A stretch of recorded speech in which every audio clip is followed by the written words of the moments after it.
Now to get into our All Star predictions. This can be interesting. Last thing for our final NFL Week 18 predictions. Dylan, do you want to start by running through your West?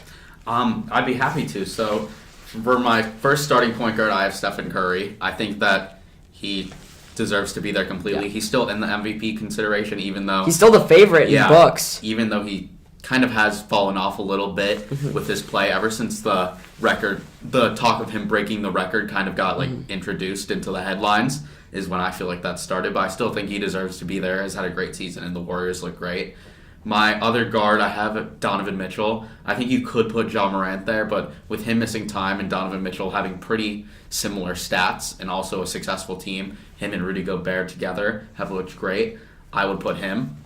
And for my front court, I have LeBron. I think he is still... LeGoat, exactly. I think he's looking like the best player in the world a lot of the time. He's played so well in the last stretch of games, and I think that without him, that team would look even more abysmal. So I think he deserves to be there. I also have Jokic, who's playing like an MVP. I think that all of his advanced stats show that he is maybe the deserving player for the MVP award. And I think he totally deserves to be there. And then the tough one for me was that third front court member, but I went with Gobert. Yeah. He's been such a good defensive player, and he's shooting very efficiently, even though he's not a great scorer. But his rebounding and defensive and blocking ability, I think, gives him a spot there. Yeah, so in the West, I had a lot of similarities with you. I had Curry, I had Jokic I talked about him saying this. And now, of course, I have LeBron. He has looked insane to me the past 2 weeks. It's a shame the Lakers have been so bad without him, or even with him there, and I've tweeted about it. The rest of the team's awful. Like, the only guys I'd say keep, one LeBron, two Carmelo Anthony. I would sneak Anthony Davis in as a 3 and Malik Monk. No one else I think is even worth keeping. I'd trade Horton Tucker, get Jeremy Grant, get anything. So that's that. My difference is I have Ja Morant instead of Donovan Mitchell. Donovan Mitchell I think has been so underrated, but what we've seen out of Ja, especially the last 6 games, utterly insane. I snuck him in there. But I used to have, I was thinking about Luka Doncic maybe. Yeah. My front court, I haven't seen any of this at all. I know you were actually considering it, and I was surprised to see it. Jonas Valenciunis. I know the team hasn't done well. I know everyone's obsessed with Gobert. He's shooting great from the field. He's great defensively, and the team is great. Let me tell you about Valenciunis.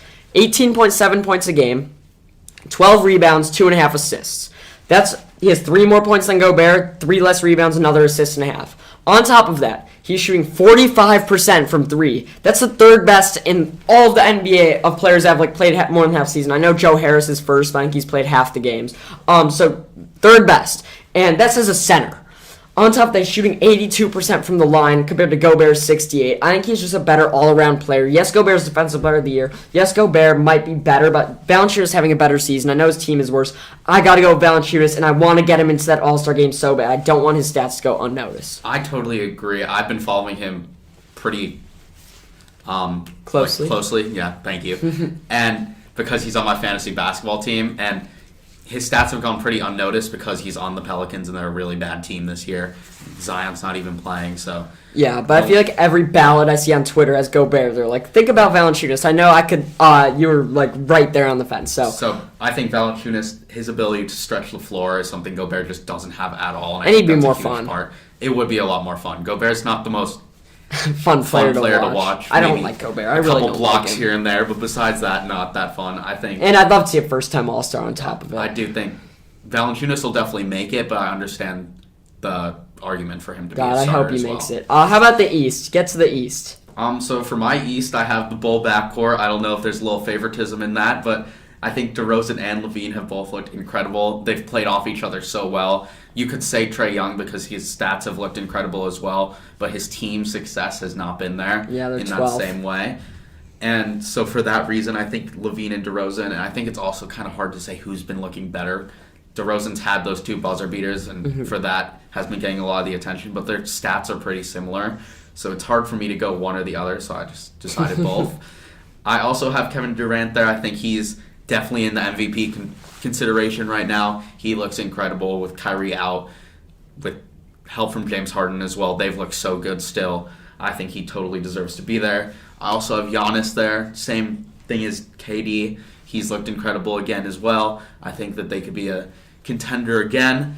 And then my last front court member is Joel Embiid. I Yeah. think that he's looked really good, and I love to watch him play. Yeah, in the front court, I have the same three guys. Kevin Durant, Giannis, probably two of the top four guys in the NBA. And I wanted to go with someone else in the front court than Embiid. Yeah. Because I really haven't thought Embiid's been insane this year. He's been missed sometime, I think.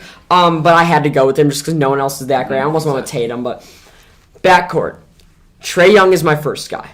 I know the team hasn't been good, but his stats alone, I think, are so much better than DeRozan and LaVine. DeRozan and LaVine are each averaging like 26 or 7 and 5 assists. He's averaging 28 and 9.5 assists. That's a lot better. I know he's the number one player on the team, so he gets help there, but I just think he's been so much better. And when you talk about the top upcoming guards in the NBA, you say, okay, Steph's still the best, Dame's up there. It's Ja, Trae Young, LaMelo. So I have to go Trae Young. Up until a week ago, my second guard, I was going to come on here. I was super excited. I wrote it down. And I was going to come saying James Harden because he has 9 assists and 9 rebounds a game, I think. He's almost averaging a triple-double as opposed to DeRozan. But this week I switched it to DeMar DeRozan because the Bulls have been better. And his 2 buzzer beaters swayed me, and he is averaging more points. And just the eye test, I gotta at some point stop looking at these stats. DeMar DeRozan has looked better. He's been more improved. I think he deserves it more, even though James Harden's better with the assists and rebounds. It's because he has Kevin Durant right there. James Harden, if he was in Houston, though, I will say, or if he was on the number one player on his team, he would still be averaging north of 30 and be an MVP player. And he can do that, but he hasn't because they have Durant there. So I will go with DeRozan. The one thing that's kind of swayed me from Harden, I love how he plays. He has been kind of inefficient and in that sense with scoring, a little like iffy. I know that he is sharing the load with James Harden, or with Kevin Durant, so that makes it a little different. I do agree that if he was on the Rockets still by himself, he would be in MVP considerations, probably averaging like 32 points. But I could say the same thing, I think, for DeRozan and LaVine with how they're playing. Oh, no. I know they're DeRozan, with the eye test, their team's been better. He's been better. We'll stick with that. Final thing, we're going to go into our final NFL Week 18 predictions. We're going to run it through real quickly. We'll start. There's 2 games on Saturday. Dylan, Chiefs at Broncos. Who you got?